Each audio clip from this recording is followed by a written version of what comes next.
And you know, Saturday is not very far from now.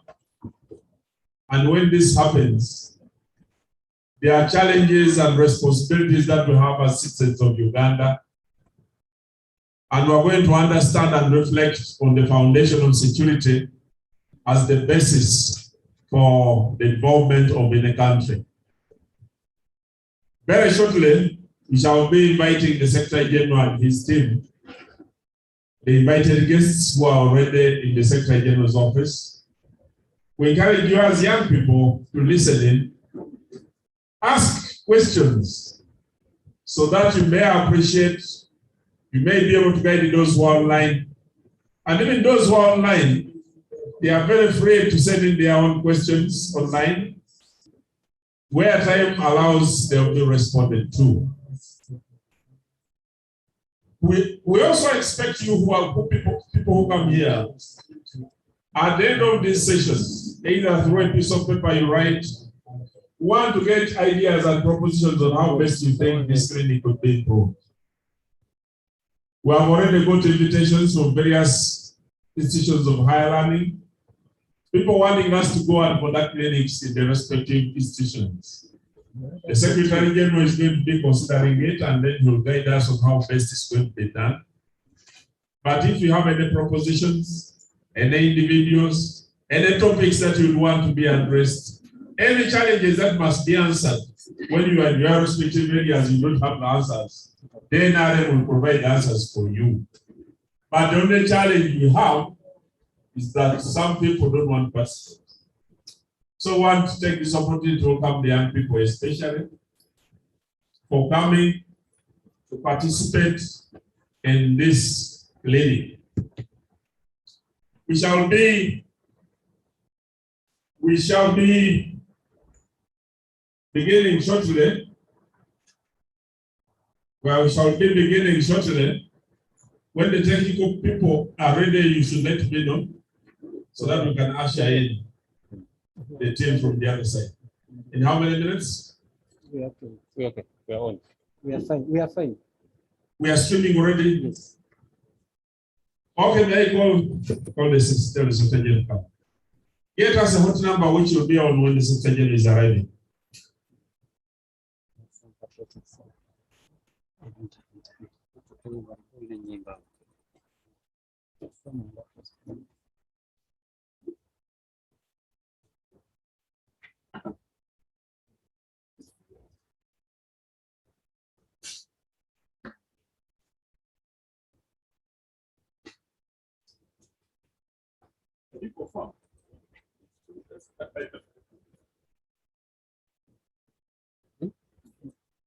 Okay. Don't have music. Okay. Let's do it on low. Okay.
The Secretary General, Makofi,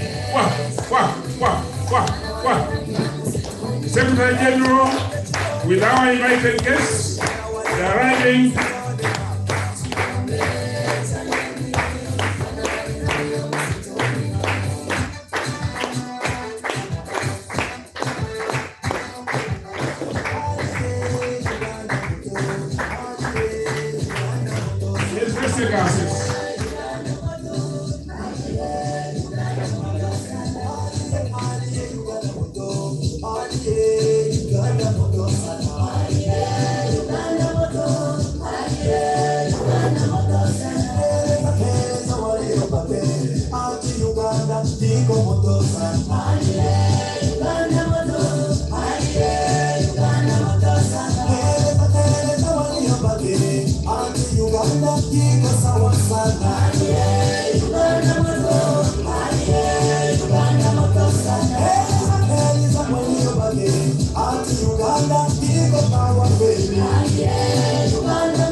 Right Honorable Secretary General,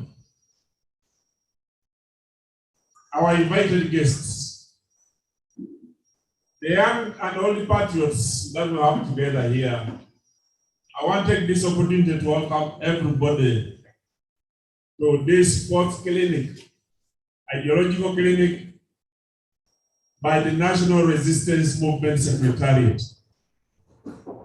The Secretary General did guide that there have been many ideological questions asked by the young people, especially, and in order to bridge the link between those who know and those who aspire to know, that these ideological clinics should be the guiding factor to lead us. We are the first ideological clinic addressed by Mr. Hippo Kwebaze, and the next ideological clinic was addressed by General Tafire. The last one, last week, was addressed by Colonel Fred Wesley as a historical, talking about the revolutionary methods of work.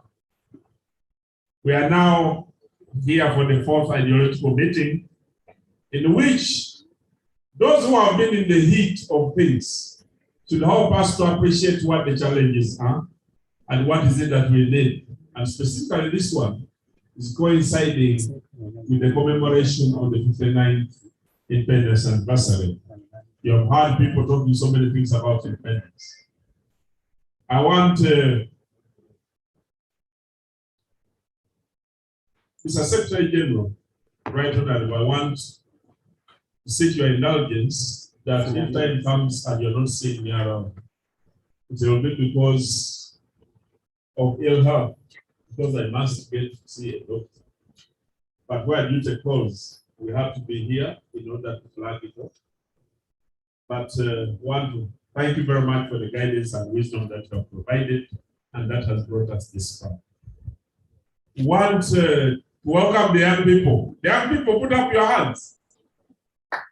Those are the young people behind from the various higher institutions of higher learning who we will be interacting with and who have been asking very interesting questions whenever they come in here, they have an opportunity.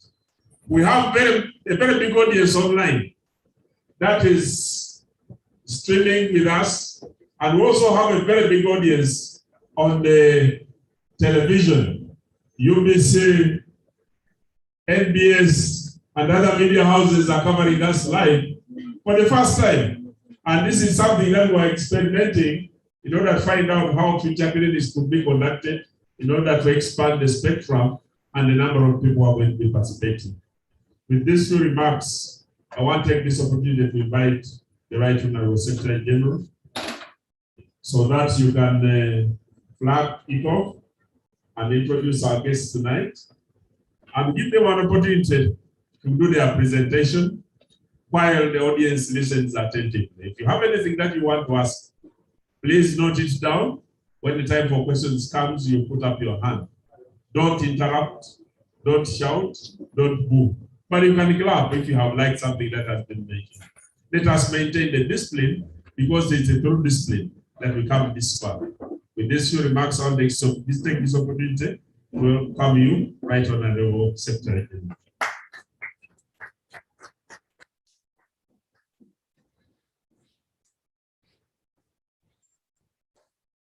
Thank you, Honorable Dombo, the Director of Media and Public Relations at the NRM Secretariat.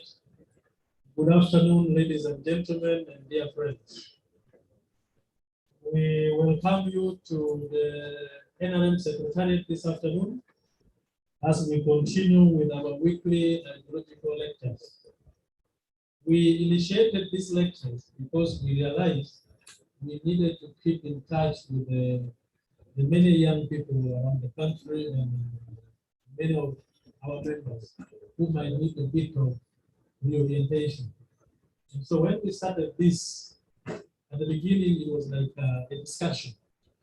But as we continued along the way, from the report I received, that last Thursday we got close to 6,000 followers on Zoom. And then it's very encouraging that these lectures are picking up so well. And we believe that you are learning a lot, and please keep coming. And every time we might need to be expanding, and you also guide us on the kind of topics you want us to cover. But we thought at the beginning, we do the foundational lectures that handles the foundational ideological issues, because we intend to put these lectures in model form.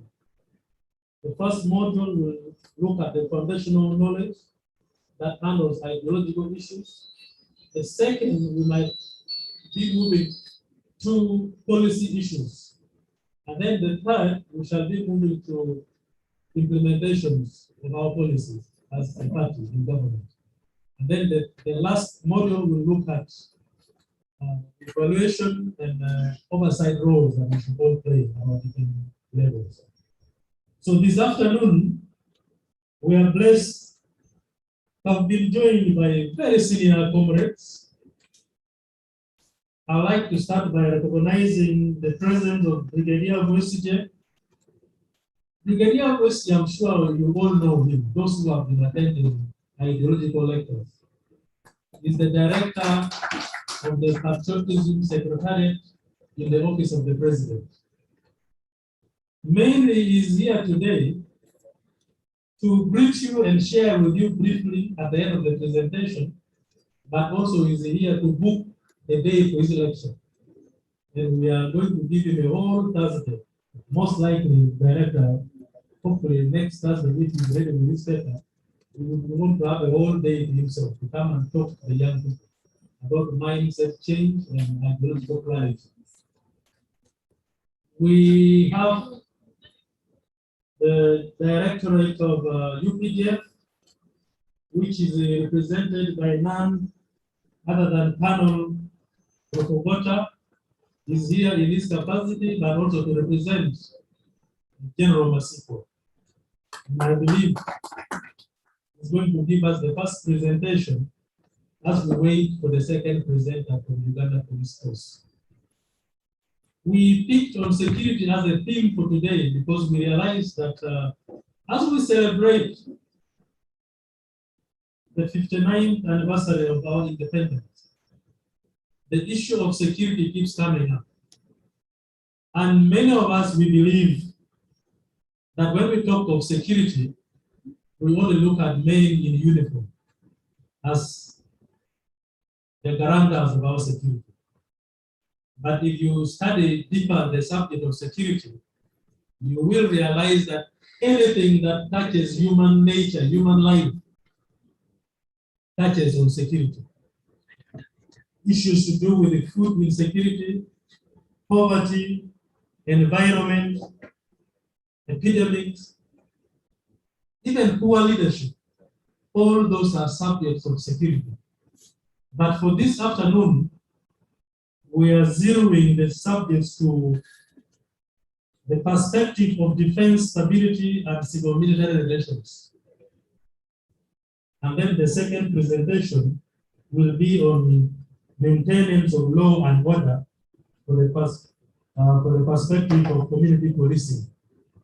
So, ladies and gentlemen, allow me to invite Colonel Rokobota, who is coming to make the first presentation. And then after, we shall be able to ask him questions where necessary. Thank you so much. Colonel Rokobota.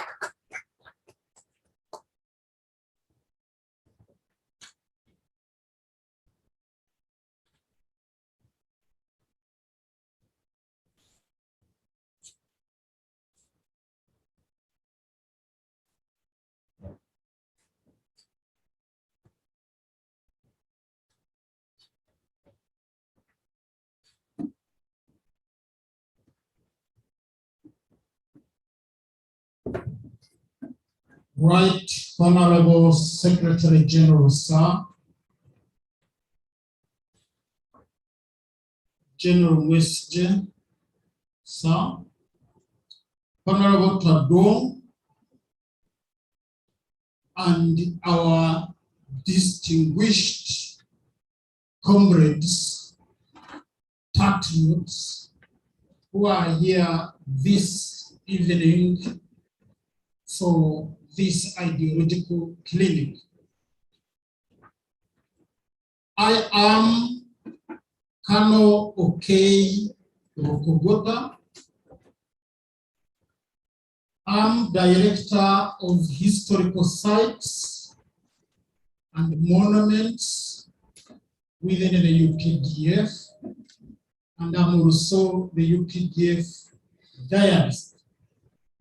The UPDF diarist is a desk which is being revived to help in chronicling the history of the UPDF as it happens, and also to recover what we didn't write, what we may not have written. I'm here in lieu of my supervisor, General Masco. Afende Masco sends you his regards. He is the Chief Political Commissar, and he was supposed to engage you today. However, due to an impromptu assignment, call of duty, he's not able to be with us, but he says he's with us in spirit. He's going to monitor what will transpire here every day you meet, and then he looks forward to be here with us. Secretary General, sir,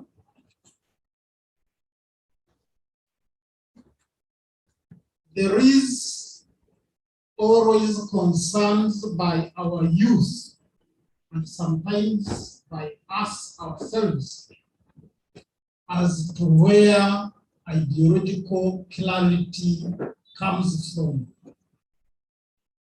Sometimes you will catch comrades saying or wondering whether this generation will ever produce enough quantity of the quality of revolutionaries like those who pioneered our struggle,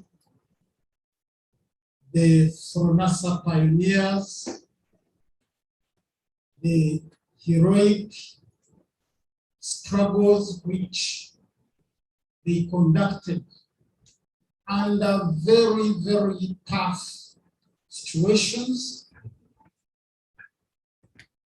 than some of our younger people have experienced, given that they've been in Uganda that has been very peaceful. Ideological clarity, sir, ladies and gentlemen, comrades, does not fall from the sky. Ideological clarity comes from ideological struggle. it is during the engagements we have, like we are having right now, that we interrogate each other's views and correct them and keep on bettering ourselves as we continue. So this clinic is one area where I believe we are going to have ideological struggle in order to keep on refining ourselves and becoming better at what we already believe and are doing. I hope none of you will find it strange that we should wage ideological struggle within ourselves. We can only always get forward movement from low qualitative levels to higher qualitative levels if we continuously challenge the views we already hold in order to arrive at more concrete truth. Because as you know, the experience of the 5 blind men who went to see the elephant, each of them had a different story. Each of them was correct, even the one who said the elephant was a rock because he touched the tail, while the other touched the legs and he thought it was a trunk. The one who touched the ears thought it was like a big blanket. All of them were having some bit of truth, but they didn't have the concrete truth. And it is after they interrogated and exchanged the views that they came to a more concrete understanding of the elephant. So, sir, this is one avenue where we shall challenge ideas, gain ideas by listening to those who are ideologically more clear than us, or those who have researched items, and together we learn. And I'm happy to be part of this setup, this outfit.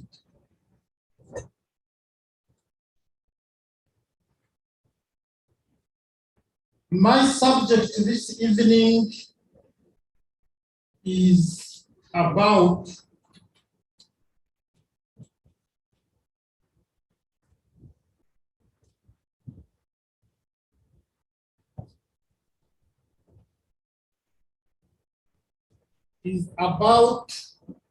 or is related to the 59th celebrations, and we will be looking at how we are going to secure our future through national mindset change. And we'll do that from an angle of defense, stability, and civil-military relations. Mindset change is popular parlance, is something that is in vogue. However, as we are going to learn and know, mindset change is not very big news to the revolutionaries, especially those who were in the FRONASA, NRA, and UPDF. mindset change is described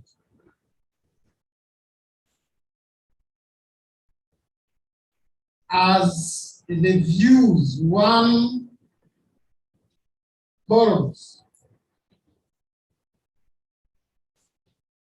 The views one holds and how they affect his perception of the world, his world outlook, and his responses to challenges and the solutions he seeks. One's mindset may be fixed. He may be a person who believes that what is can't change.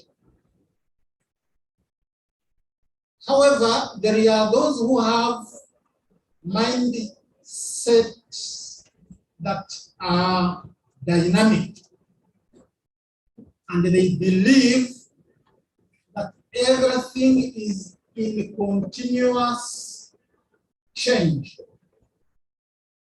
You continuously act on society, on nature,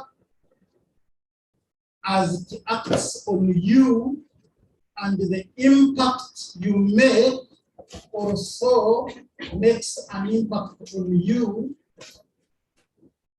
as you struggle, you change what you are acting upon. If, for example, you are fighting an enemy, you are changing him, and you are being changed by the struggle and becoming a newer and newer person.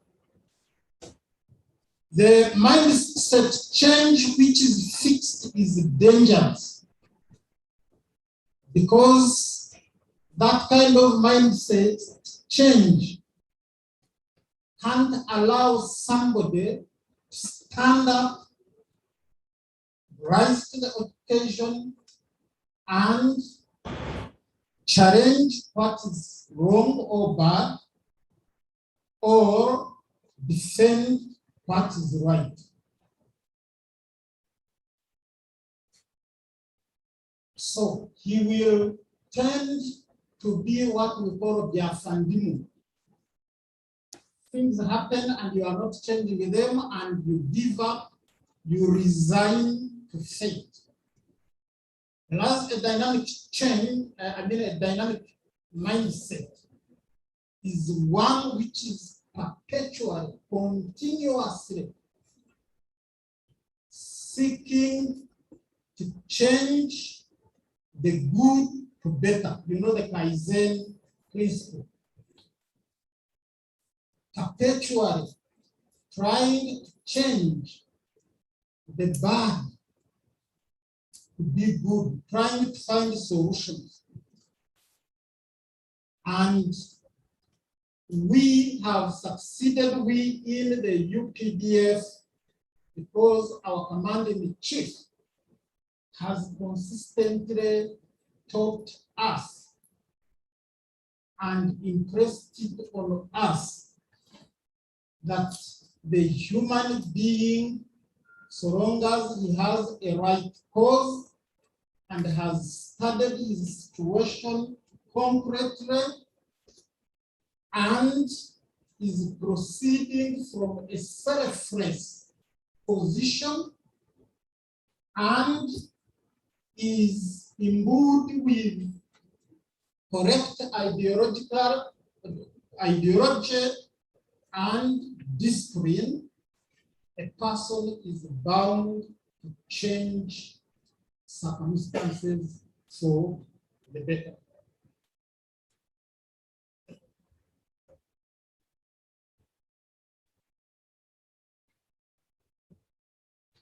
So, as I said, the aim of this conversation is to share perspectives on the challenges of consolidating our national independence and sovereignty through national mindset change. And we will do this from an angle of defense, stability, and civil-military relations.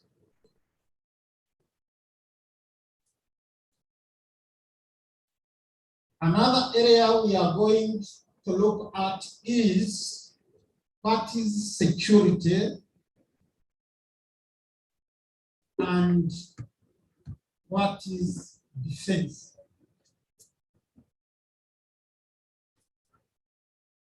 Security is an absence of disruption.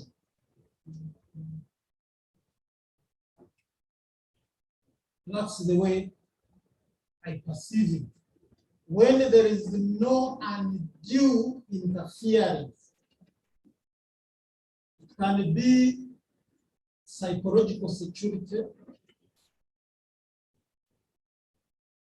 can be security, physical security, human security, etc.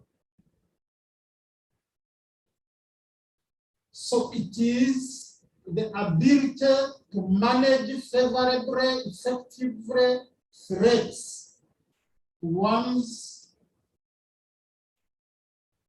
well-being, threats against one's objectives and one's interests.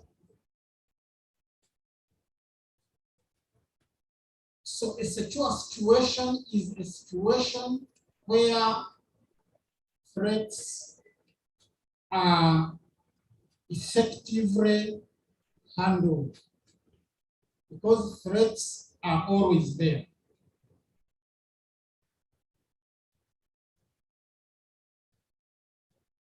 The UPDF's business is to defend national objectives and national interests.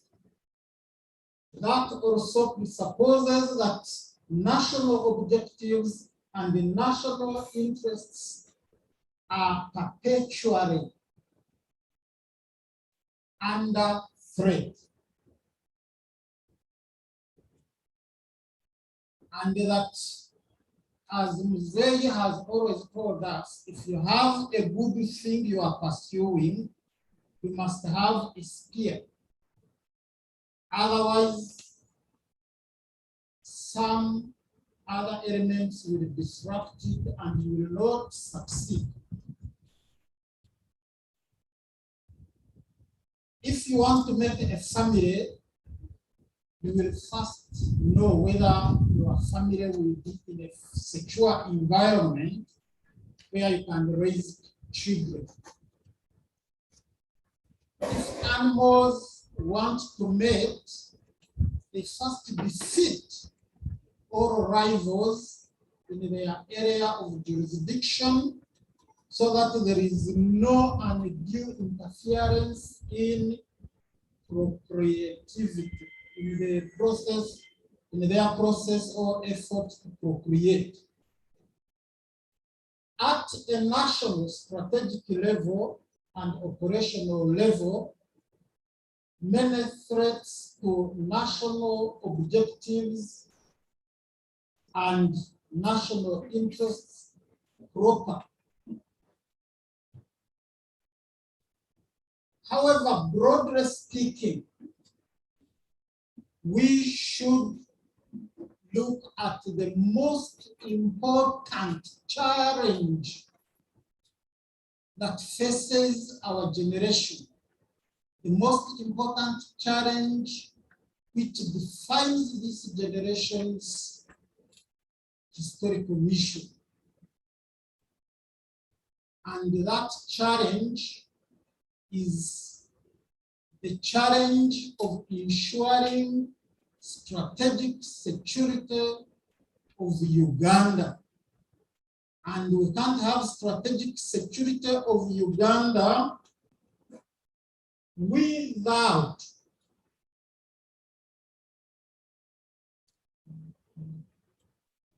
interlinking it with the broader security of the African people.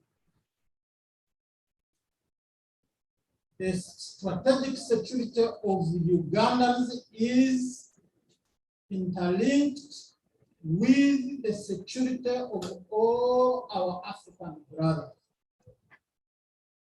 Meaning that if there is a weakness in the Horn of Africa, it is a weakness potentially or directly to Ugandans. Also, if there are threats to our population, then the same is a threat to all the other Africans. So we are in this together. So the strategic security of Africa is or defines the historical mission of this generation. And you can't have the strategic security of Africa without looking at the four principles which my commander-in-chief has championed. These are democracy. Democracy is important because it helps us to have effective leaders and the leaders of our choices. It enables the emergence and also evolution of leaders. Patriotism. Patriotism is the love of one's country, and you can't defend your country if you don't love it. And it means and presupposes that all of us who think are patriots must of necessity be selfless, putting our countrymen, our countrywomen, and our motherland before all else. You've listened to the Cubans saying "Patre o muerte venceremos." Fatherland or death, we shall prevail. The Cubans don't give room for failure or for defeat. The other one is Pan-Africanism. Without unity of effort, we won't succeed in ensuring the strategic defense and security of this country. And finally, interlinked with all the other three, because it is the one that sustains them, and because it is the one for which we work for socio-economic transformation. Without socio-economic transformation, we can't consolidate our security. It is the economy that fights wars. First of all, you have the human element, and then the economy.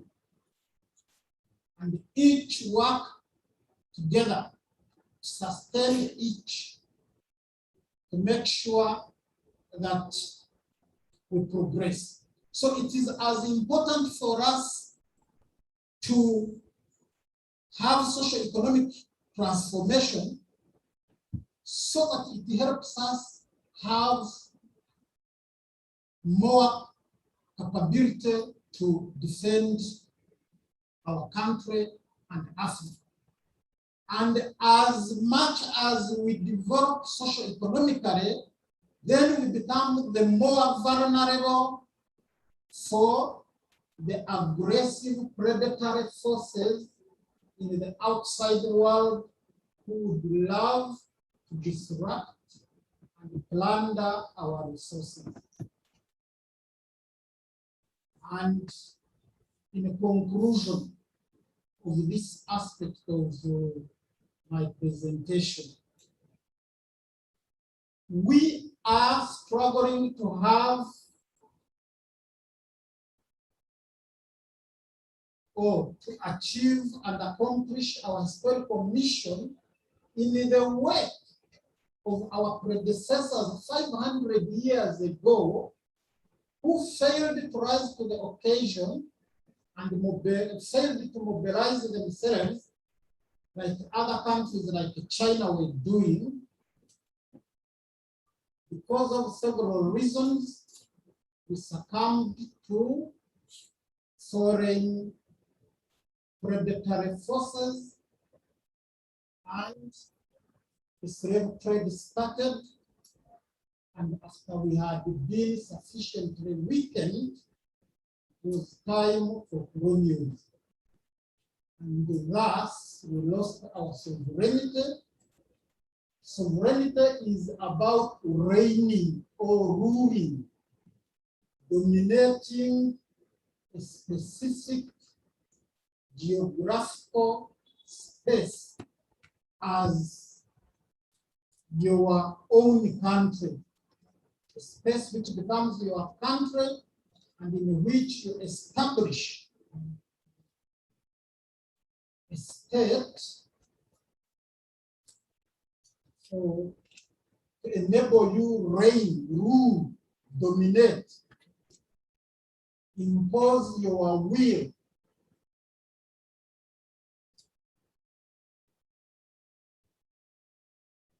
So that is sovereignty. So in the UPDF, Article 28, that is chapter 12 of the Constitution, says the UPDF shall be patriotic, professional, productive, and subject to civilian authority. In Article 209, the UPDF, among other functions, shall preserve and defend the sovereignty and territorial integrity of Uganda. So the UPDF's business is to create an environment that enables our citizens to pursue their national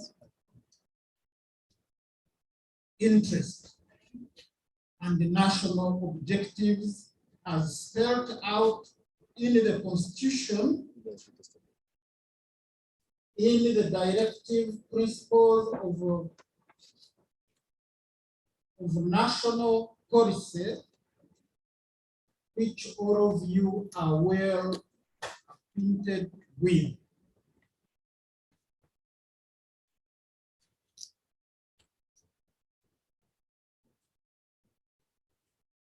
How have we performed in that regard?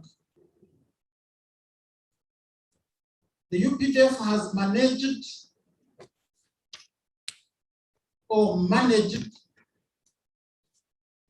to seize power, working with the people, and with the people created the environment necessary for the constitution making process.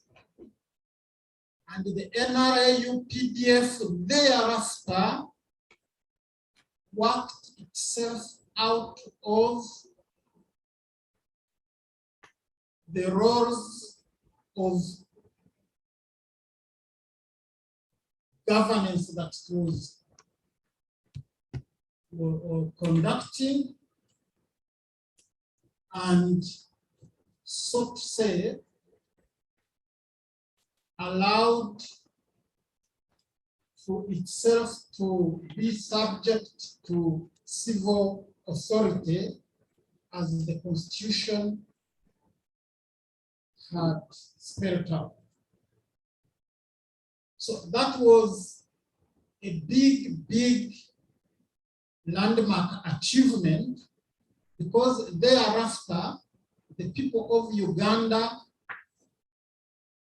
lived under a social contract or a constitution which spelled out how they wanted themselves to be governed and who they wanted to govern them, and how to resolve all the contradictions that would be proper. And the constitution has stood the test of time. 2, revolutionary action often, especially if it begets a fundamental change, like the one of the NRA UPDF did, it begets counter-revolutionary action, pingamizi activity. So immediately after the triumph of the revolution, there were all manner of reactionary elements which wanted to nip in the bud the gains of the people's struggle. The UPDF, working with the population, defeated all of these, as I will shortly show you. The UPDF refused to succumb or to be enticed to live a sedentary, to live a parasitic life. The UPDF has tried as much as possible to be a productive people's force that continues to contribute to the achievement of national objectives and interests, including production. You know, the National Enterprises Corporation. The UPDF defeated more than 20 reactionary groups, anti-people groups, which wanted to return back, to bring back the defeated system that had murdered, raped, killed, and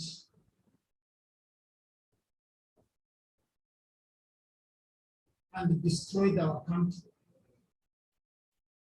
So with the population, the UPDF was able to defeat counter-revolutionary forces.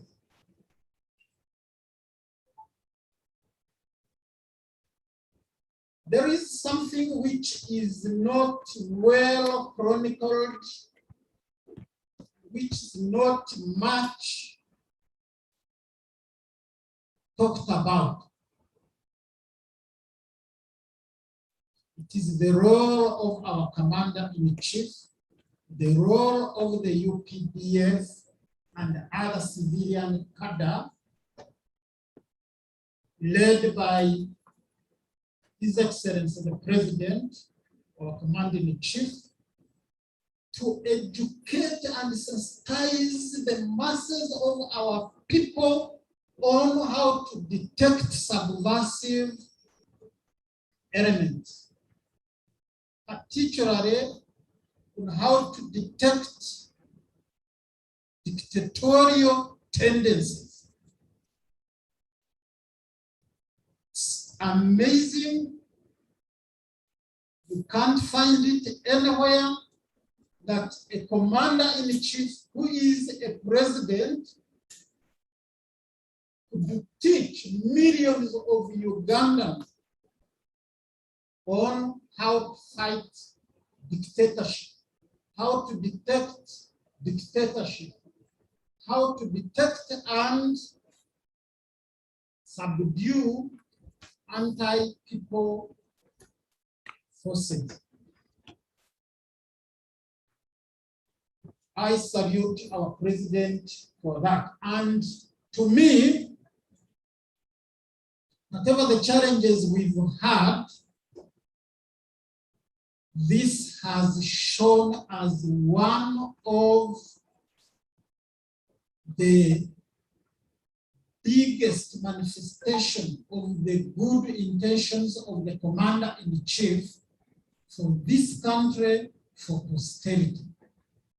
His willingness to allow people to learn the means of revolutionary violence. That shows that he has always been ready to walk the talk that he has always talked and to promote the ideology of this revolution.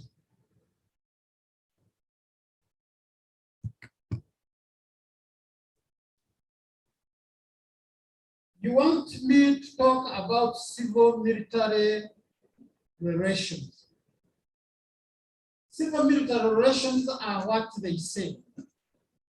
The UPDF interacting with the population for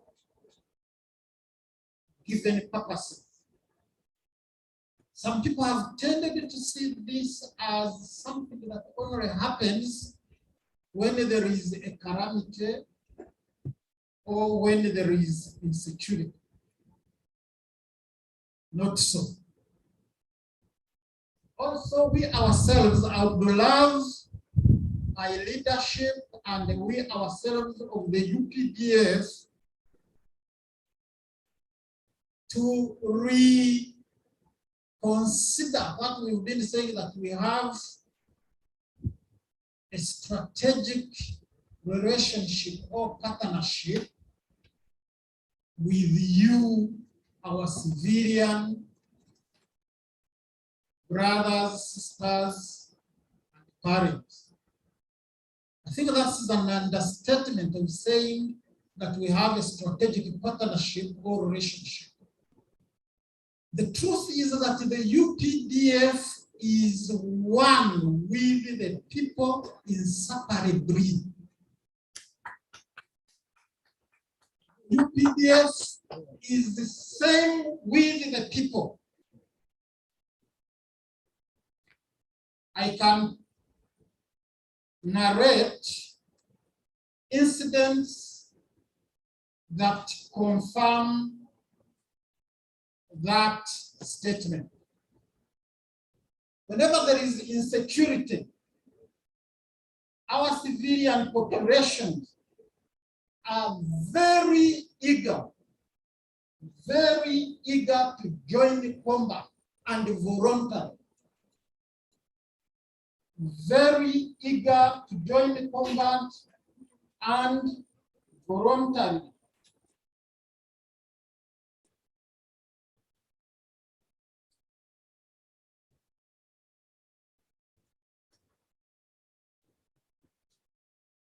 You remember the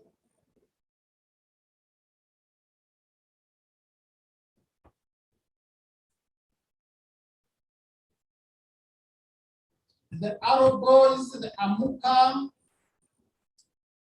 and the other groupings of the Wananchi in northern Uganda. These teamed with us, and actually the morale of the UPDF was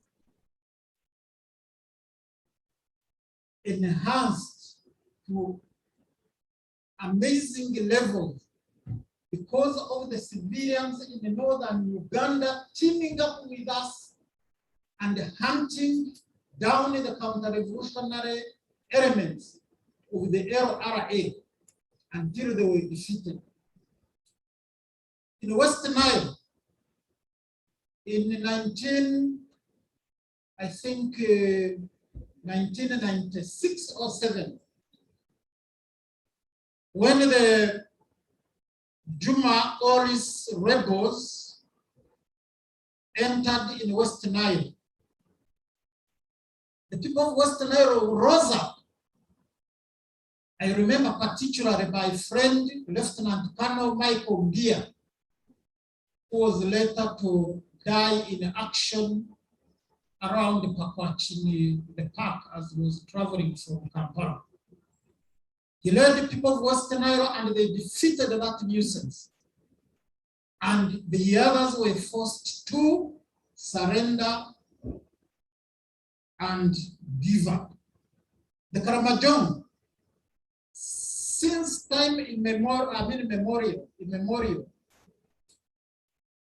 the British, the Uganda Army, the King's African Rifles, they all tried. The UNLA, they all tried and failed to solve the Karamoja cattle rustling problem. It is the UPDF that solved it.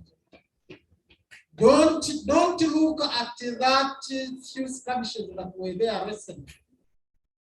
There was a reason for that, and it is being worked on still with the civilian population.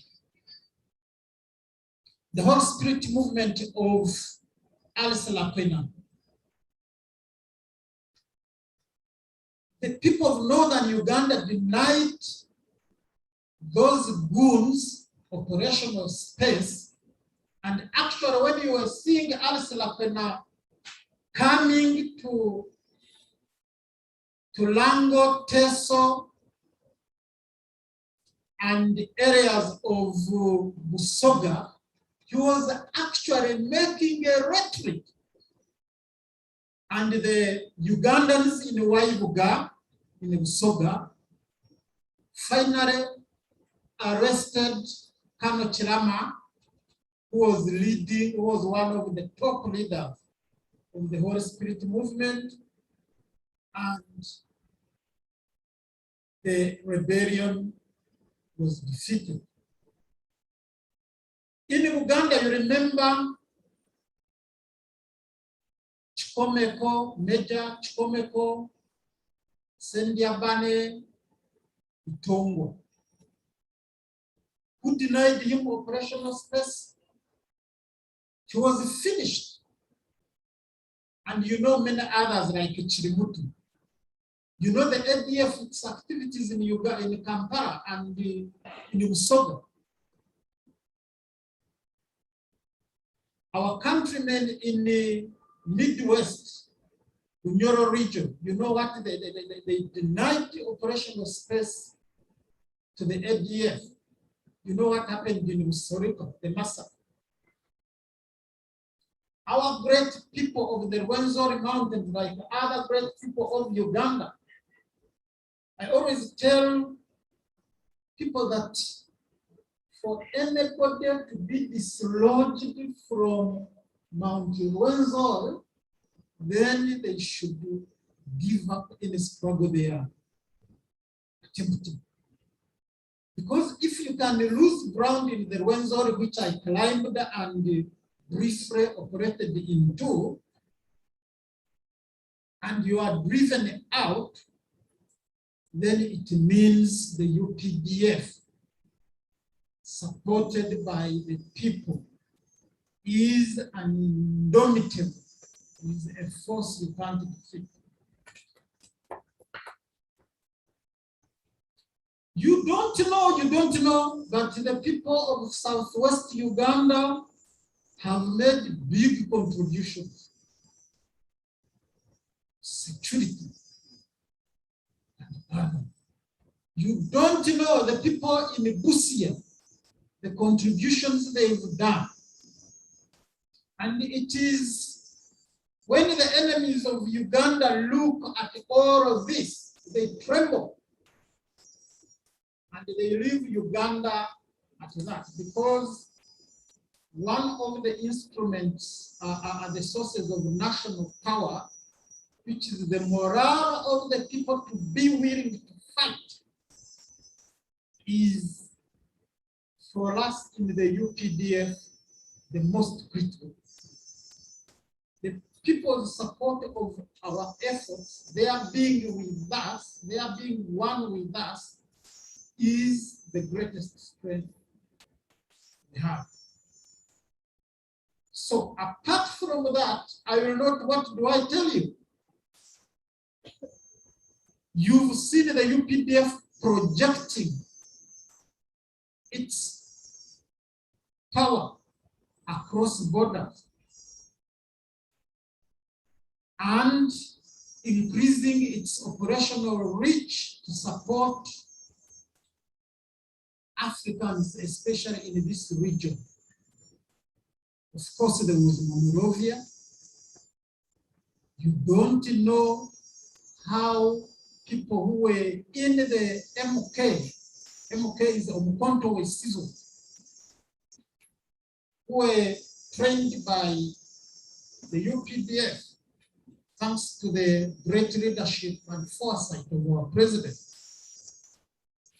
When they come here, they cry with joy, tears. They got Kaweweta. Those who were in APRA, Azanian People's Liberation Army, those who were in Azapo, those who were in SWAPO, and of course, the UPDF has done many other things that we can talk about here. The UPDF has got to assure you, the UPDF wishes, I'm not talking on their behalf, but I'm a senior officer in the UPDF. I can safely tell you that the UPDF has built great capabilities. You forget guys who used to bomb. You remember the bombing in Moy? The people in Moy around that time, they didn't have a favorable environment to prosper. And the UPDF built critical capabilities to deter anybody who wanted to do that. The other things you can hear about them, you remember about 2 years ago, the UPDF tank crews and tanker drivers were the best in a competition, in a military exercises competition, where countries, some of the countries you hear themselves posturing around, they were there, but the UPDF was the first, was the best. Tank command, tank driving, and the weaponry handling. I've been in Djibouti and I have seen our troops in exercises, the Marines with other countries. We don't have oceans. We don't have big sea-going ships. But our forces have been surprising many people. So, back to the mindset change. Back to the concerns which we talked about. Younger people thinking that probably they are not up to scratch like our predecessors.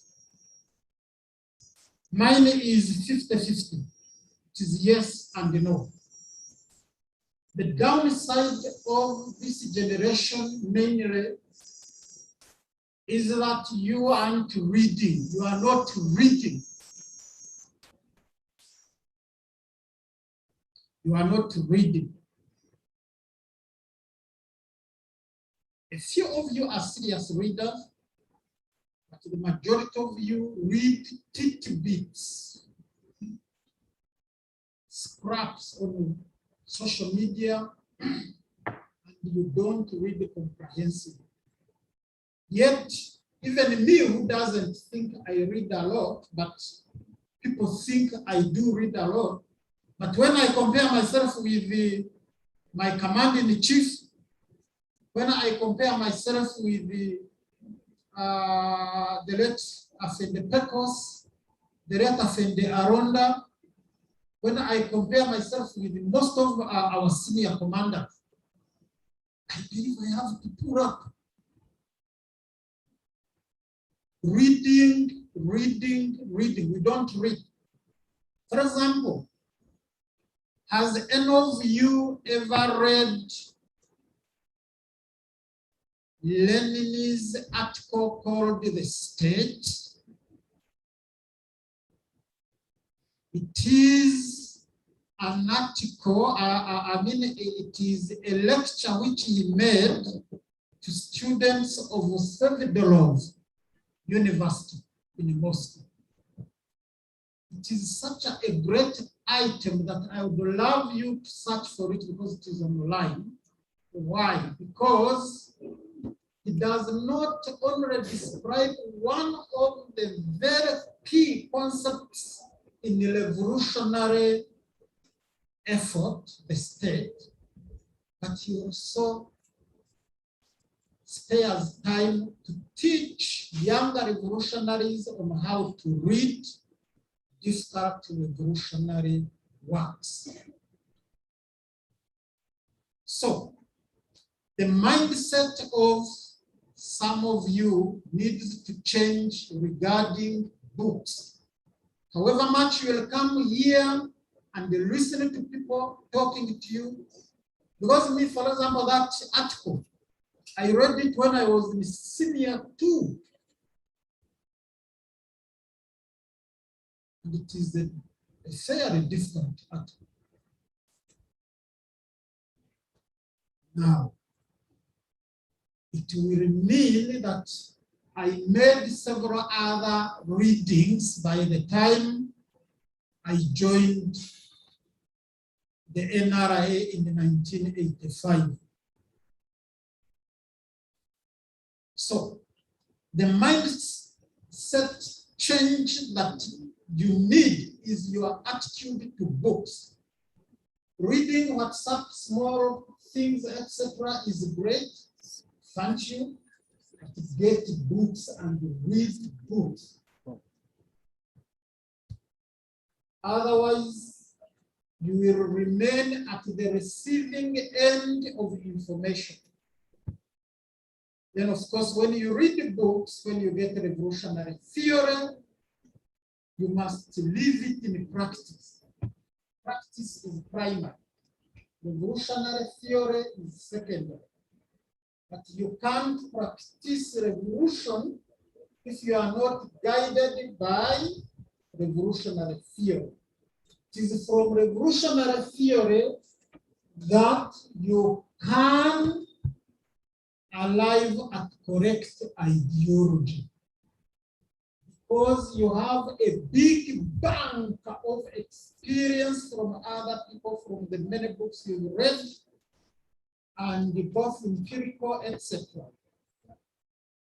There is a book in Aristotle booklets, which is called A Mind for Numbers by a lady called Oakley. Try to read it and you will appreciate why you have to read it so much. Lastly, the other aspect of mind change. All of you, you are beginning in your career as revolutionaries and patriots. And we know you love us. You want to join the UPDF. When you are making something great, there is great challenges and great reaction, great miss. What you have to do is only to keep fit and be selfless. One great revolutionary said that you can become anything, you can become as great as can be, so long as you are selfless. Your greatest enemy is selfishness. And we revolutionaries, you see before you we are constantly fighting that weakness within ourselves. And it is because of that that we have continued in the struggle by continuously defeating our weaknesses and continuously enhancing our strong traits. Secretary General, sir, I can assure you that the right mindset exists, but it needs to be enhanced. That's why the people of Uganda voted for a manifesto which talks about securing our future. Me, I was busy in my own thing, but that shows you that the matter of security and defense is so key, because without it, other activities can't be effectively carried out. So I thank you, and I thank this august group of distinguished revolutionaries. Thank you for listening to me, and I wish you a great tour of duty as revolutionaries. The tour of duty as revolutionaries is a lifelong. You don't retire. Thank you.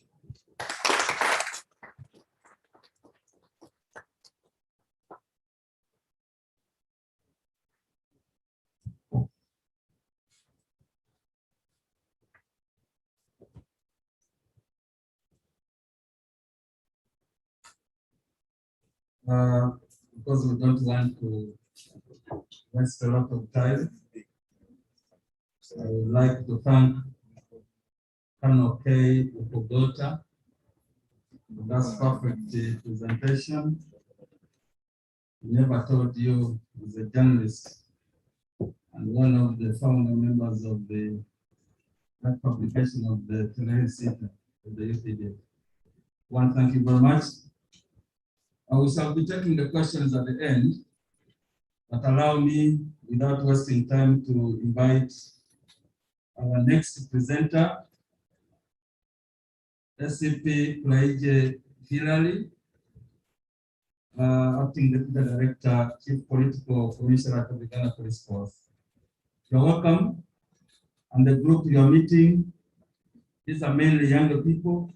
But right now, I was Secretary General, allow me to introduce one person, Mr. Justus Nwajina, the NR from the NR Administrations League in Western Uganda. He traveled all the way to come and attend this meeting here. Justus, please, you're welcome. Afande tumeshukuru, hii ni saa yako. Asante.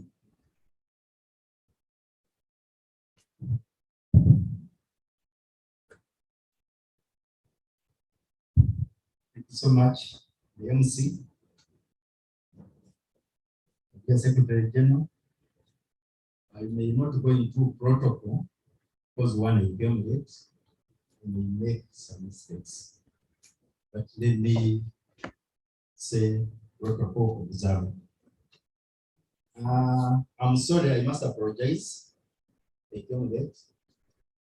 When my boss told me that I was given another assignment to come and present you in a virtual meeting, I took it literally to our virtual meetings.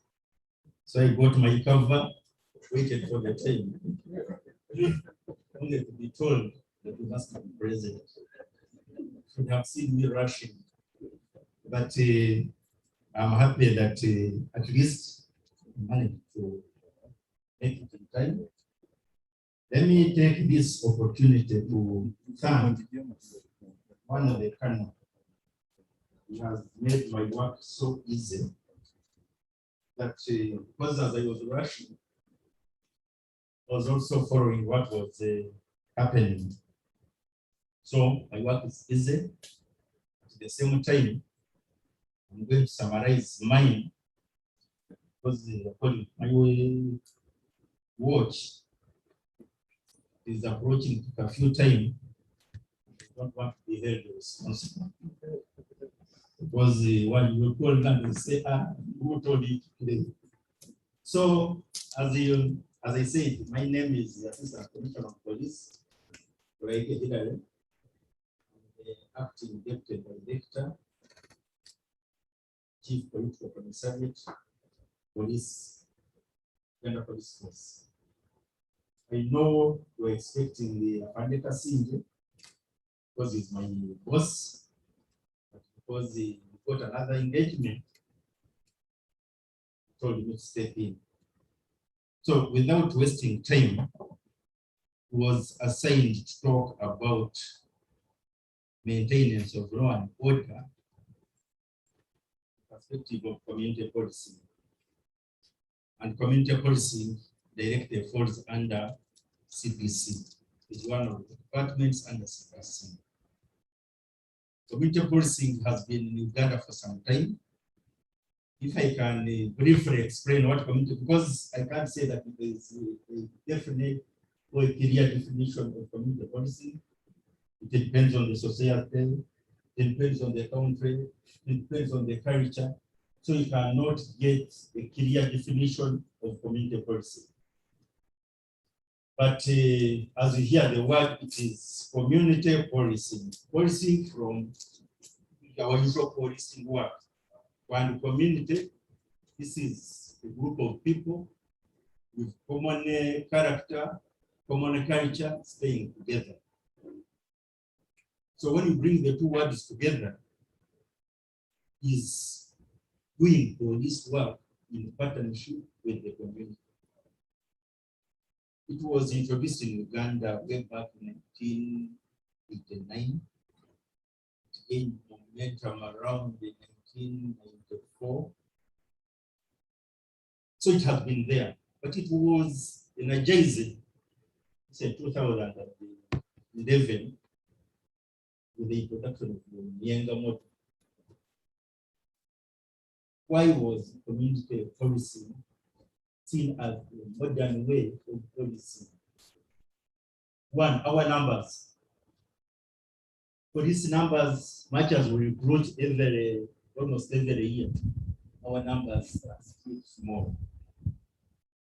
I think the ratio is now 1,000, which is still very medium compared to the standard one. They say it is one policeman per 500 people. Still, that is a big population. Just one policeman to police 500 people. But you see, with Uganda, we are still at 1,000 plus, meaning that the numbers are still small. So, the reason why we spearhead community policing. Why do we think community policing can help? In a community, you know the people you deal with. If there is a problem, you are the first people to identify that problem. When the problem is identified, how can that problem be solved? Or what is the root cause of that problem? Because you are within the community. Compared to us police. Because you find, at most I think we find we have a police post in a parish. But I don't think all parishes have police posts. Police posts, these are small units of policing. So if we can have in the parish, what about these LOCs, the cells? How are they going to be policed if we don't have the partnership? Partnership, who are we seeing? The leaders, the religious leaders, then the politicians, business community, the intellectuals like you, the youth still like you. All categories, even which doctors we want them. Because they have a role they play, which you may not know. If that child sacrifice, number finally is so helpful, than because she knows the people that are into that line. So don't discriminate. My friends, the media, you cannot do without them. So what role have you played? How have you played as a leader, as a youth? Don't serve the general. Yesterday, the news. Child pregnancy was the minister, Honorable Matisa. Child pregnancy by father, the real father, then the relatives. And these are happening within the community where we're staying. What are we doing as individuals? What are we doing as leaders? Because at least if a child of 12, 13 is reading, you take that responsibility. Then you take it up because other parents try to cover it up. But do you know the society we are, we are going? It was recruiting, the recent recruitment I was in this. It's crazy. So someone did to me, if a young girl said, what about your child? Just asking the, not knowing that she has one. I leave the child with me. But you want to who pregnant this one? Then we selected them. I caution them, please make sure you are careful because when you go for training and you're pregnant, don't just see almost half. You're just back. These are the societies we are in. What happened before you would find a parent is concerned about someone's faith? But now, no one cares. What went wrong? What went wrong? And as I tell you, as police, we cannot do much without your help. That's why we emphasize on community policing. Community policing, where it is doing well, the crime is very low. Because everyone is concerned. Where community policing is doing well, this civil disobedience, you will not get them there. Because they will not allow you. The business community will not allow you. Religious leaders will not allow you. The politicians will not allow you. Intellectuals like you, they will not allow you. Because how will they mobilize? But if you allow that, then what happens? And there is nothing like problem that will take place in your area when such criminals, when such characters are there. See the havoc of the business orders, because people lose their businesses. People are beaten, those who are involved and those who are not involved. People are gas. But if the community is organized and you don't allow that, then it will not happen. And where community policing has defined the community, they have the same. In the way they are police, because they know their rights, you will not throw someone around because he knows if you are the OC and you are doing something which is not right, he knows where to report. He knows the team. The crime will totally be almost the same. I was giving the younger model. Crime will be reduced from almost 25% to 25%. Because of insanity. And what was the problem was? How do we deal with this youth that are disturbing us? They themselves, they offered the land, they put a shelter. Those who visited, they must be knowing the shelter. They put a shelter. They even bought a TV Now they source school people. Talk to the youth. Encourage them to get involved in some activities. Because if you are also rich and you are surrounded by thugs, you may not enjoy your future. So that's what was happening here. And they tried to the youth. And this time, it was their project. Our police input was minimal. But that is very well organized. And even when in Nigerian police is not a community policy, you can take it up as an observation. You take it up. There's this problem. If there is corruption in police, as an intellectual, as a leader, you can fight it. And the police fear someone who is educated and knows what is doing. You will not be intimidated. Because what will lead to?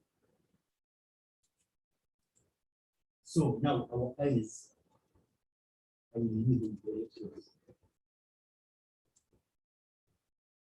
Area to these people, the communities where you're staying, and we'll see if we can spread bread. I know even as police we have our training.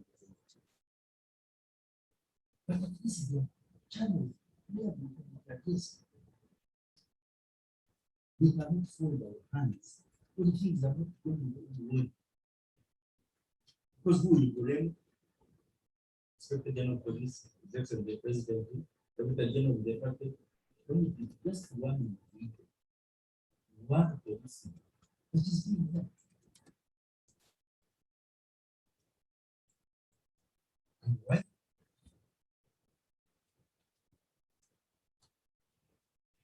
So, when the community is united, so why appeal to you people who are here, those who are listening to me, is let us take the policy as everyone is responsible. Because it has worked everywhere. Okay, it started in Britain by Sir Robert Peel when he was forming up with the Metropolitan Police of London. And it worked. Those people, they know their rights. You cannot just arrest him anyhow. We ask you if it has worked everywhere. You think it can fail work in Uganda? And as police, then we can't do much when we don't have your support. Let it be the intelligence, let it be the actual policy. If you decide to hide something, it will hide for us. But you will hide it, protecting someone, it will again turn against you. So let us take it up because the benefits are very clear. Promote efficiency, accountability, because you're involved. These meetings we are holding at the village level, at the sub-county level. You ask the policeman, what are you doing? I was reading somewhere. The policeman is collecting in an area where there is elections, politicians, and what on a weekly basis. And you all keep well.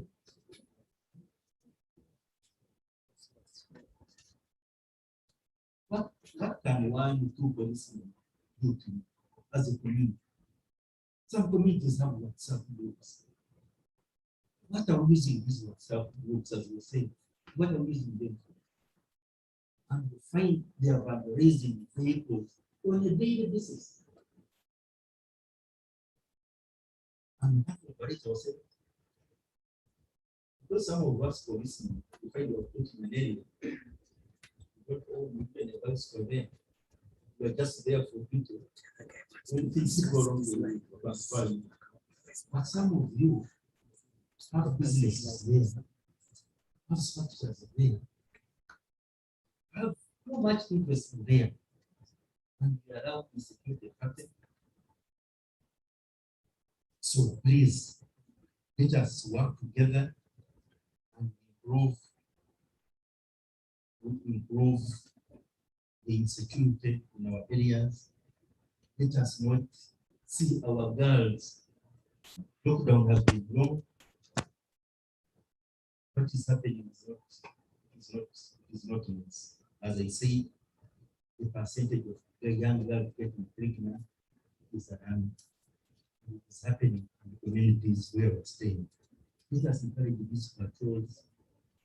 Some youth who can join police, who can even join those patrols, because you know the black spots. Let us encourage these public meetings, because we identify those problems that are affecting the areas where we're staying. Neighborhood watch is one of community policy.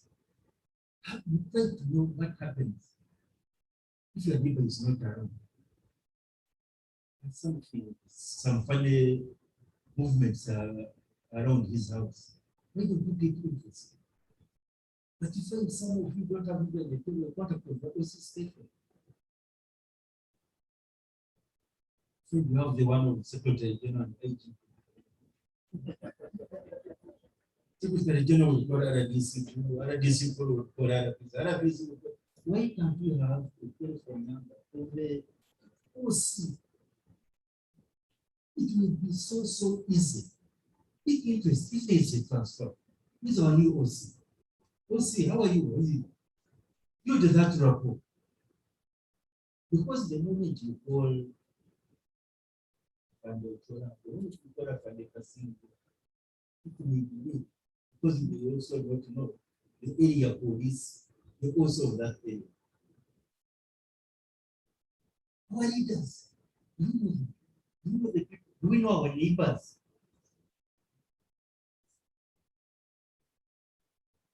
And these are the things that used to happen 3 years back. Why is it that now it is going to be concerned?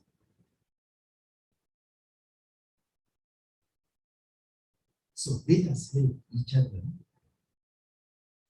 Let us help each other. Very police and very close. As I see, our numbers are still small. If you have that relationship of police and the community, police and leaders, business community, media, these problems will be solved if you want to trust. Okay, confide in the DPC. There are challenges in to go out, there are challenges in Chanja, but really about this. But there's this and this information. Because we may fear that the information can be. Then you see if that information wants to work.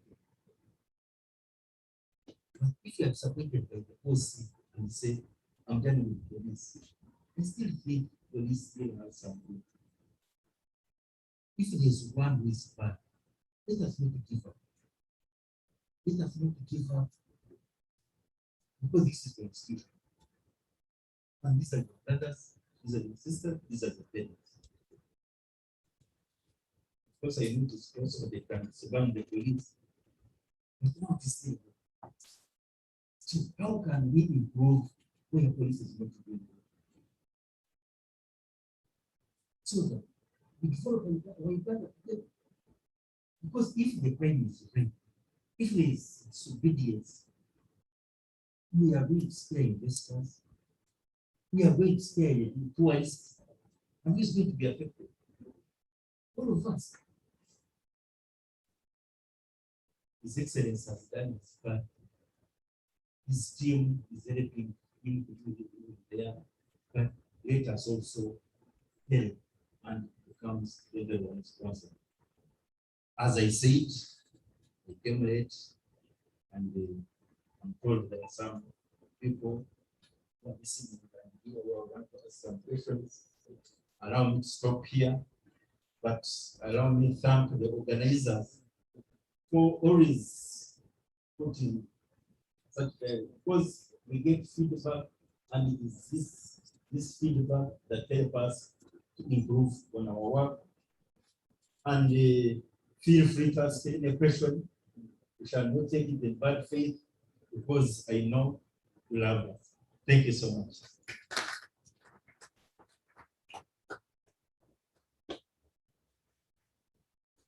I ask you once again to be clap for Assistant Commissioner of Police Ideological, and again for Colonel K. Okogota.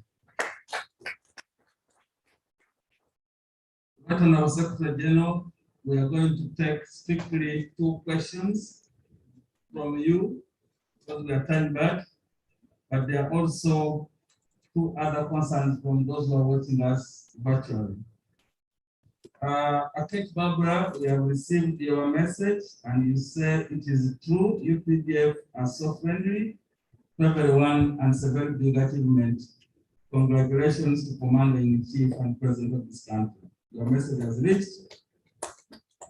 Atibo Amiza, you say UPDF has done us proud. As citizens, we must appreciate that. And you're also saying thank you, His Excellency the President. Then there is Ibumba Gimex, Right Honorable Secretary General, sir. What is our party position and policy on the new party converts? In terms of appreciations, the new convert receives handouts. Some other words seem not to be very clear here, but we have also received that. And finally, Babirano Kasenene, you are saying, how can we help those who were in the bush during the war and we change their mindset and they forge ahead? So most of these are very forge ahead. May I ask, there's some 2 questions. Of course, there are faces I've already seen, and there are those that are not so common, those who are appearing the first time. I will go for him and try to be as brief as possible.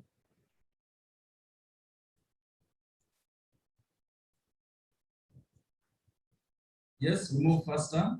Thank you very much. My name is Martin Wesi. I'm the chairman of the NRM Makerere University students, the former Greek aspirant and the student of political science, 3rd year. I'd like to first appreciate the smartness of the Secretary General. Thank you so much. To recognize the wonderful speech and presentation by Founder K. Thank you so much. But one, is it possible through the Honorable Right Honorable Secretary, is it possible to have this ideological orientation taken to some countries that really share the ideological communities with us? That a group of young people, probably from here, has been taken to Cuba, Tanzania, China, North Korea, to strengthen. Yes, of course, we need this as a matter of fact, but for us to strengthen and synergize the ideological outlook and positionality, we can access that teaching. Okay, thank you so much. Okay, as usual, the ladies are keeping quiet, but I'll go for number 2 in the corner there. If you can move faster, I can add one other question. Thank you so much, Mr. Moderator. I'm Tunom Justice, Chairperson of G4 Leaders Fraternity, and I'm happy to be here tonight. Mine is a vote of appreciation to our dear Secretary General for this wonderful initiative. Thank you. This is what our party has been lacking. We are beginning on the right note, and this is the time. I also take this opportunity to appreciate our seniors in the uniform. Afandi, thank you so much for standing in for us. And may you also pass our appreciation to His Excellency the President. Okay. He has led by example. And I pray that Mr. Secretary General, this kind of arrangement, it's in the Kampala. I know because of the circumstance we are having it virtually, but let's find a way on how we can replicate it into regions, sub-regions, and see that most of our young people can at least have a share of this. Thank you so much. Please, somebody else with a question. I think for you have a question. The orange shirt you have seen. Give the microphone to the youth there. Yep. Don't mind the protocol served. Got the question. Thank you very much. I'm Asimu Makashiman, a youth leader, Kisoro, and I'm one of those aspiring for National Affairs Secretary at the Uganda National Youth Association. Okay. And I have a question that is directed to the Colonel. Whereas you're representing General Raije, I remember last year, I mean sometime back in 2017, when I had a chance to meet one of the congregations that he was meeting at Parliament. I think he was meeting some student leaders by then. He showed his energy and love for the students' leadership. And as I was thinking, when last you were sharing with us, I kept on thinking and meditating how skeptical it could be that maybe through you and any other personnel, that as well as we head for the next upcoming Uganda National Youth Association elections that are due early November, maybe we'll seek for some appointment for some little guidance as a senior and also as a mentor to some of these aspirants. Okay. Thank you very much. The point we can come later. Ladies and gentlemen, we are doing badly. We have no time. You are secretariat staff. We can handle your matters later. Allow me. I invite. Okay, I see one hand here. Yeah. A question. Thank you. Yeah. My name is Adina Ronald William from Lang. Protocol observed, I would like to go straight to my question. Right Honorable Secretary General, globalization as we know it is having adverse effects on governments across the world as it is now.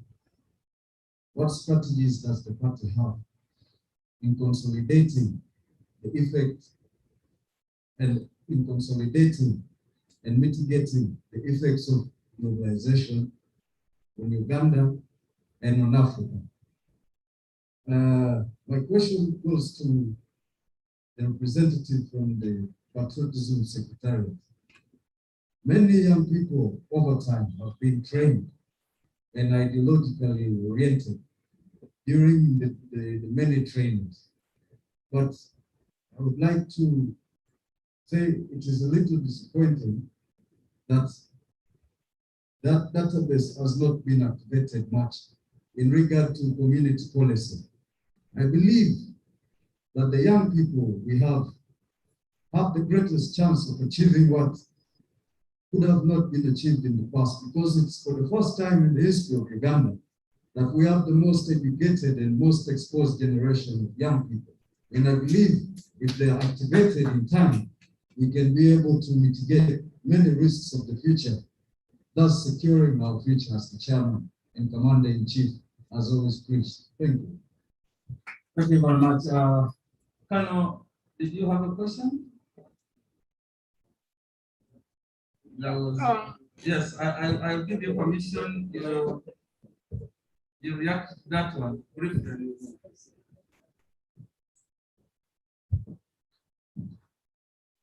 Yeah, I'm representing the Chief Political Commissar, General Henry Masiko. However, I'm also very much in touch with the General Raija, and I will pass on your concerns. I thank you. About globalization, if I may intrude into that question, I urge you to search MOOC, multiple open online courses, MOOC, and also to get very much interested in the fourth industrial revolution and its components like AI, artificial intelligence, things like electronics, 3D printing, and the like, genetics,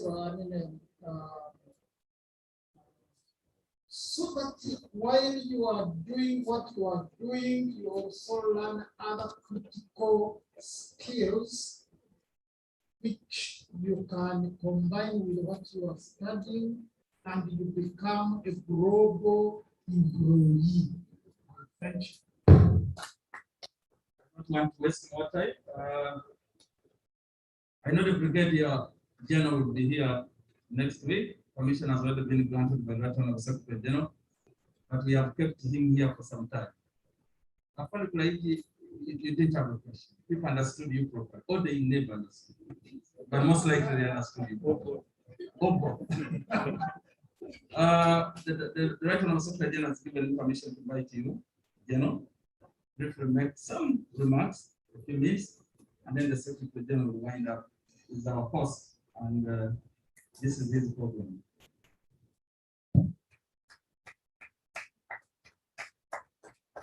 Thank you, Senior Comms Officer for the National Students Movement Organization. I address the Right Honorable Secretary General.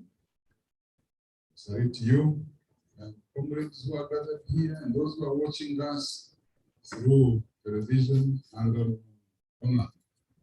On the Brigadier General Patrick Mweswe, Commissioner for Patriotism, it's my pleasure to have been invited to be part of this. I want to start by thanking the Right Honorable Secretary General and also say that he's one step ahead of me, sir. And it's because you're saying I should have done this fast before you did it. But I want to thank you for this initiative. I want to thank the previous speakers for your able articulation of the ideas that we just had. I want to make briefly 3 remarks. Since today's topic is about defense and security, first I want to say that the foundations of the National Defense Army UPDF, the way it was founded and its birth was predicated on the desire and aspiration of the people of Uganda, first of all, to rid the country of the neo-colonialist and pro-imperialist vestiges that had taken the reins of power in this country. And of course, had meted terror and insecurity from the people of Uganda. Then, having formed the mighty people, National Resistance Army, UPDF, its subsequent expansion and professionalization has been predicated on the desire for the survival of our nation in the geopolitical and the geostrategic animosity that the region and the continent in which we live is nothing but a storm, and Uganda is the eye of the storm. So it was imperative that we build a force that whose pillars are the people, supported by the people, in making sure that Uganda is secured in an environment of hostility.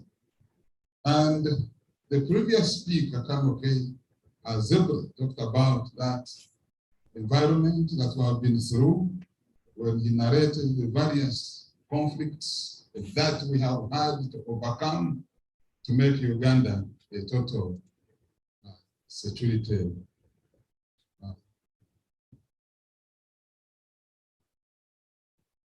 area. Then I want also to bring to notice all of you gathered here that whereas previously conflicts both in the region, in the continent, and the world over were characterized by the traditional defense and security paradigms of aggressionist nature, where conflict and combat was done in the 5 domains of war: space, air, water, land, and currently cyber. Today, there is contemporary mutation in the conflicts for which we are required to conform, and which is no longer the traditional way. And this has exhibited itself in the following manner: that people or communities today who don't have enough food are a precursor for insecurity. People who are hungry will always cause local conflicts, which may turn into national conflicts. The environment, the destruction of the environment can be a precursor for insecurity and conflict. I want to give an example: Boko Haram. Lake Chad is a nation in West Africa shared by 5 countries. 5,000 years ago, it's recorded that Lake Chad was 1 million square kilometers. In 1980, when scientists measured its circumference, it had remained only 25,000. The attenuation of the lake continued, and by 2000, when the same people measured it, it was 1,500 square kilometers. Over 30 million people living in the catchment area of the lake and using it for livelihood lost their livelihood. And the question, therefore, was, what next? The question of the government. The biggest part being in Nigeria, people question the government. Give us water. Wanted water. They have lost water. And therefore, they needed water to do agriculture, to water their animals, which they have lost. And they challenged leadership that why can't our educated people provide us with water? So they challenged the education, which is Boko in the local language, Boko. And when water did come back, then they started resistance against the leadership and said, Boko education, therefore, is an abomination. If education can't give us water and such services, then it's an abomination. And the resistance started, and we now know it as Boko Haram, one of the biggest terror groups in the world. So environment can result in insecurity. I'm trying to inform you that while we may be focused in the big conflict domain, today conflict has changed and has come back to our homes, to our doorsteps, and it's exhibited in the areas I'm outlining. Poverty and jobs. The people who are poor and educated people who have no jobs can be a source of insecurity. Service delivery and corruption, that these can also cause insecurity when services are not delivered. Governance. Governance here. The birth of NRA-UPDF and the nationalist movement was to make Ugandans participatory, offer participation in making decisions and determining their destiny, which we have delivered. However, if some of the weaknesses are not well handled, the gaps are not plugged, the weaknesses in governance can also trigger insecurity, as we have seen. For instance, in the way we organize local elections, it can trigger insecurity. Ideological clarity, that the mindset of the population is very, very important. A population whose ideological clarity is in question will always be a source of insecurity. It is imperative, therefore, upon us that we take part and be the drivers of ideological clarity for our people. Culture. Here I want to talk about religious and tribal sectarianism. That these were the traditional cause of insecurity for Uganda. We remember, for instance, we had divisions in the parties based on religion and the leadership based on tribe. This is an area where you, the young people, must join us to make sure to restore this. Patriotism, this was well discussed by Kano. I don't want to go back to it. Borders, we know we have fluid borders, and it is the onus on us to make sure that we work together with establishments to block the insecurity that emanates from porous borders. We are all aware of the borders in the northwest Sudan and northwestern Kenya, where cattle rustlers posed against them. Shared resources. You all, as educated people, we are aware of the resources that we share, which can also be a source of insecurity. But we can be a force to stem or mitigate this by having dialogues and recommending good solutions, or workable solutions. Our role therefore as young people, while we, your fathers and mothers, the elders, we were able to discover our historical mission and fulfill it, like I said in the beginning when I talked about the foundations of the NRM.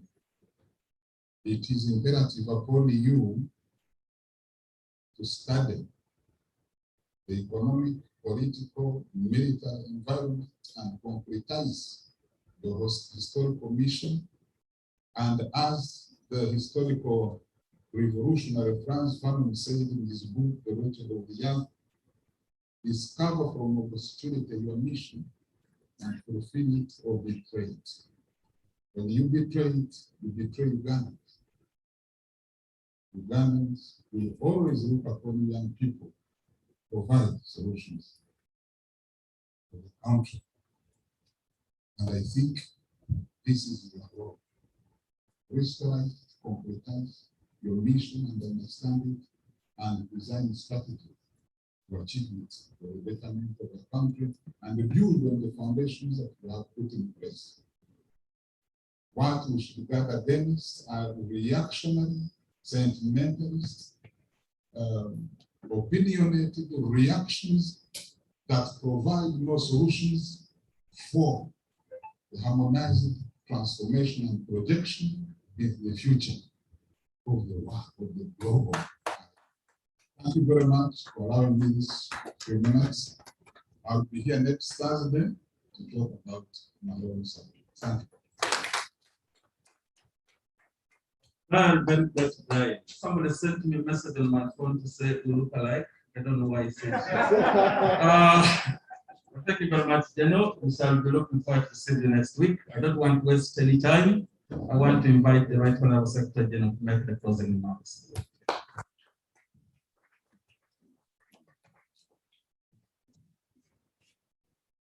Thank you, and I think I should, with your permission, can I remove my mask? Since we are, but I request that you put on yours. Thank you so much. How proud we are that we can have men in uniform dissecting serious, complex issues the way these gentlemen have done. Can we clap for them again? For those of you who have not yet had the opportunity to experience lectures in many of our schools, when you go to our ideological schools, for example, Champmans and others, and you meet these gentlemen lecturing, you might even abandon the universities you're going to. And you prefer to be properly lectured by these gentlemen in uniform. Because they bring the issues right at your door, and you really mix it so well with what you see in society.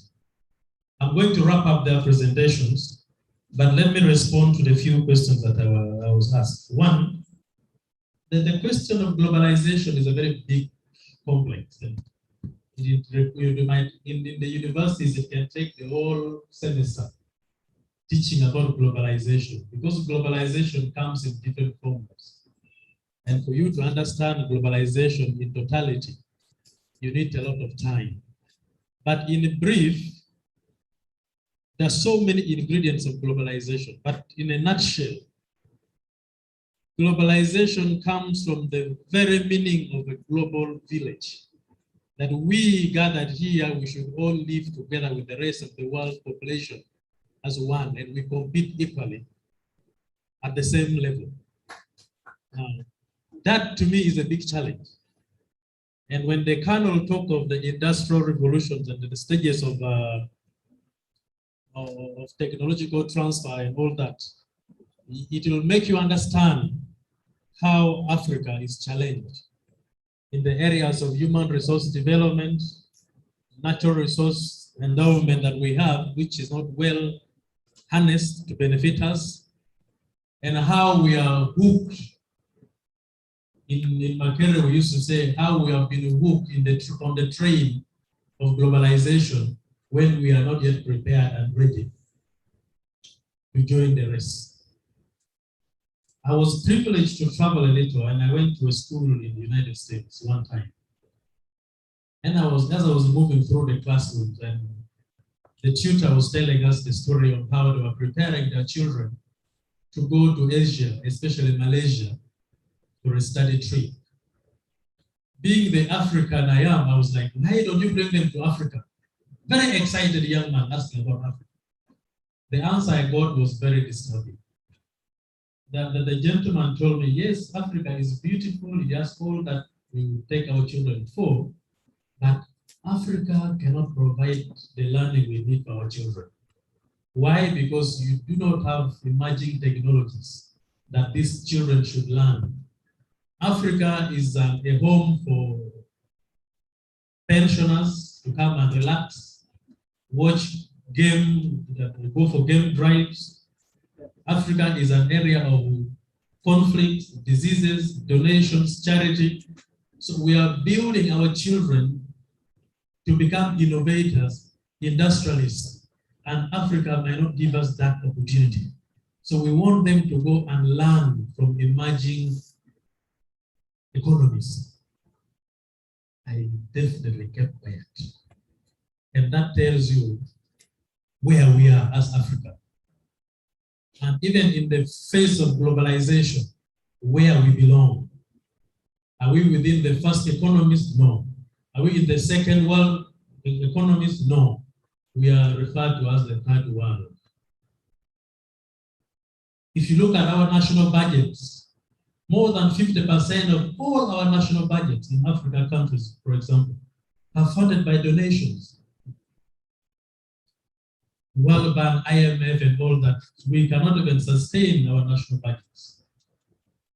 And then you look at all these technologies that are coming out. That is why the NRM believe more in patriotism vis-a-vis nationalism. Because we are trying to slowly get into the answering of globalization challenges. You cannot ably compete in a global village when you are still thinking in a nationalistic way. You need to be a patriot. A patriot will look at opportunities in the neighborhood. A patriot will look at regional markets. A patriot will look at externalization of labor. A patriot will look at what is good that I can get from other economies. And so the subject is bigger, and I think we need to have time and have it for a whole afternoon. The question of globalization and how African countries should put themselves to partake the benefit of globalization. The other question was about taking these ideological clinics of countries and regions. We are going to get to that. This is the beginning. I'm sure with the time we shall get to that. But we are also encouraging. How many of you are from universities? We're encouraging you that from this, once the universities are open, you go and create chapters. And these chapters are going to be our nursery beds within those universities. Many of us are students from such chapters when we were students of the university. When I was the guild speaker of Makerere University, I remember we used to have lectures from quite a number of our comrades in the struggle. And they would come and give us lectures, and that was how we started picking up some of these good things. And that is why we have introduced the ideological classes at the secretariat. So yes, we shall take them up country, we shall interact with our young people around the countryside, and we also interact with intellectuals. We love debate. We need to start being more aggressive intellectually. There was a question about new converts. The NRM is a moving bus. Where it stops is where you jump in and you start learning the rules while you're inside. There is no induction of being in NRM. We impact into your life through our manners. And that is why we always tell our cadres to be very discreet. Because there are people who are learning how NRM behaves by way of how you behave. So you need to be at your best. Be honest. Make friendship. Be knowledgeable. The Colonel talked about reading, read. Make sure you read.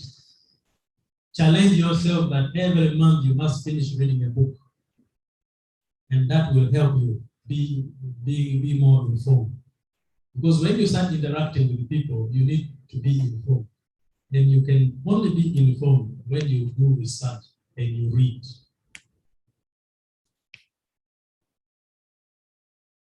The other question was on, I think these were the main questions that we got. Now, I don't know our take home from the lectures we got from the Colonel first.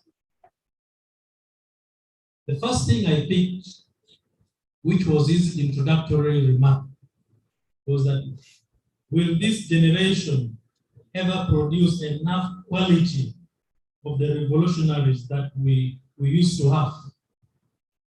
Did you hear that question? Do you feel that you're ready enough to provide leadership? Do you feel you are ideologically matured enough to guide the people? Do you feel you understand why you're in NRM? Go back with such questions. The second thing I picked, that ideological clarity comes from ideological struggles. Underline the word struggle. To struggle is a continuous thing. It's a continuous thing. So you need to keep struggling. And then you'll become more clear ideologically. The more you struggle, the more you find yourself getting clarity into the areas you didn't understand. The third one was you continuously act on society and nature as it equally acts on you. Do you remember that? The law of the direct opposites. As you move, there are forces that are pushing you backwards. As you advance, there are forces that are against your advancement. As you try to make society peaceful, there are those who are trying to disorganize it. So there is always positive and negatives to everything we do. Take that as a challenge. But your struggle, your consistency, your persistence, we always say persistence breaks resistance. When you become too persistent into something, you will succeed. Again, it's all odds of those negative forces. The other thing I picked was that he said, look at the most important challenges to the generation historical mission. You as young people now, What, in your view, do you think are the most challenging issues that are affecting your generation? These are very loaded questions, my friend. What do you think are challenging you most? Is it knowledge? Is it ideological clarity? Is it the evolving challenges of society? Society will keep growing and evolving. You, the generation that are within such an evolving society, you need to position yourself to address the challenges of this growing society. So what, in your view, do you think are the most challenging issues you face at the moment? I don't know whether you are following the lecture. Me, I was following and taking note.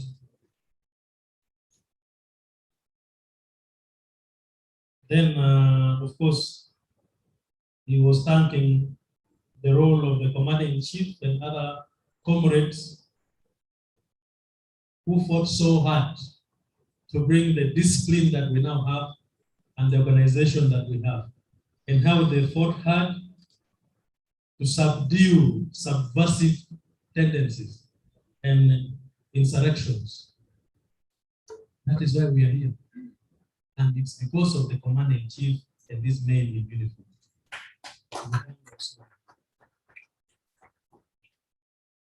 When it came to the aspect of civil-military relations,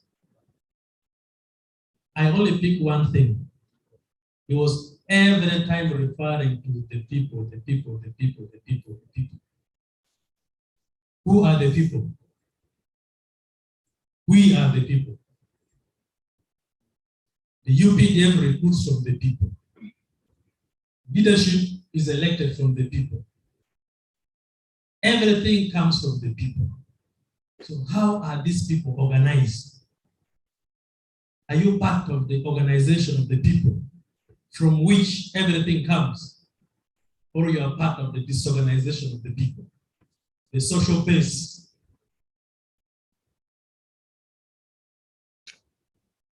Finally, which is something I feel we should take it positively, that the current generation, we are not good at reading. We don't read. You go by the roadside, you find a group of young people gathered at the newspaper store, they're just reading the headline, and then they create their stories. After creating the stories, they start typing on social media. It becomes the norm. How informed are you? Please read and do research. Our friend from Uganda Police Force, again, community, which is still the people. Community policing. I remember by the time the NRA, NRM just came to power, the LC1 councils and LC1 chairmen were very powerful. That for you to receive a visitor in your home, you need to report to the LC1 chairman that I have received a visitor, he or she is going to stay in my home for 3 or 4 days, then he will leave. And that is community policing. When they see somebody's son moving with the wrong people, the members of the community will go to the parent and tell the father that your son seems to be having very wrong characters. Should anything happen in our village, we shall hold him responsible. Community interest. And even challenge that, do you know the OC of the police post around your village, around your area where you live? How many of you know the OC of your area? Just one. Among how many? 2.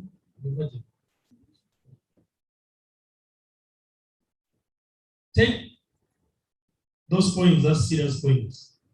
And of course, he's inviting intellectuals, the community, all sorts of people to work with the police. We are very good at blaming the police force, and yet we act like laboratory assistants in the laboratory. You just bring and you see what happens and you write report, you sit. When you're examining whether the person has malaria or something else, yours is to see what happens there and you write your report and you sit. We don't need to examine society like laboratory assistants. We need to be part of it. Where there are challenges, we need to get in and fixed. I love the last point I'm going to say. If you are rich and surrounded by thugs or poor people, your wealth is meaningless. Wealth is not material. Wealth is the people. It gets back to the question of the people. I will be a rich person if I have people around me. If I have people coming to greet me. If I move and people say hello to me.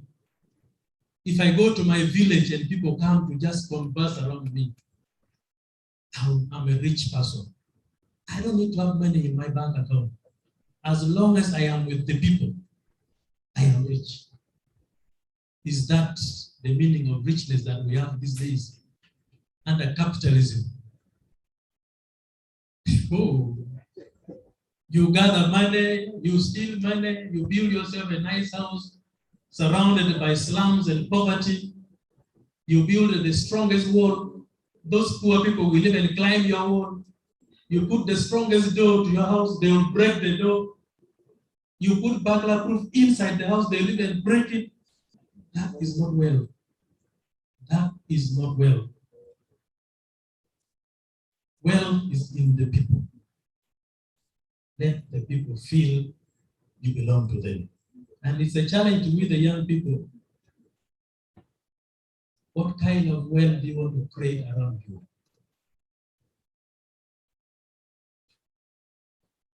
I think it has been a very wonderful session. And allow me once again to request that we clap and thank this gentleman for the presentation. I'm sure we have benefited, and the general, together with your comrades, we thank you so much. And I'm sure next Thursday when you come, this general did not give you all. And I believe next Thursday, it's going to be serious. Next Thursday is going to be serious. You know, young people always believe they will continuously be young. Being a youth is a transitional state. Today you are young, tomorrow you are a mature person, you will become an elder. These ones were at one time young people, by the way. The life you are going to live as an adult, you start preparing for it now. You're not going to wait until you start growing gray hair. Then you say, now I want to live my life. No. It starts now. The foundation to your life starts now. And I'm happy that you have picked interest to come and learn from the elders that we have. We are going to have very many people coming to lecture to you. And you are going to be blessed that you're going to have many people coming to lecture to you. So thank you so much, and may God bless you all. Thank you very much, Honorable Secretary General. Mr. Konokondo, we have received your apologies. And to you members, I want to remind you that start-off time is 3:30 p.m., that we are able to beat the curfew time. I pray that God grants you journey mercies back at your homes. We cannot take more questions now. Thank you very much, Safari General.